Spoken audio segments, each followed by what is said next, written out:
Қазіргі кезде алаяқтық қылмыс түрлері көп таралуда. Солардың бірі пара беру арқылы жұмысқа орналасу.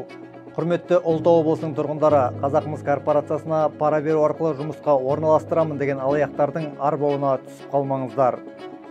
Жұмысқа орналасу арнайы жарияланған бос жұмыс орындары арқылы ғана жүргізіледі. Оны қазақмыс.kz сайтында көрсетілген бос жұмыс орындарын жариялауға арналған орнынан қарай аласыздар. Өзіңізге қажетті қала мен мамандықты таңдау арқылы сәйкес мамандыққа өз түйіндемеңізді жібересіз.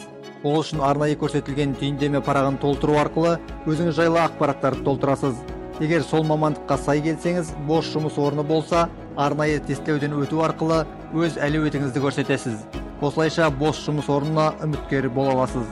Құрметті облыс тұрғындары, алаяқтардың арбауына түсіп қалмаңыздар.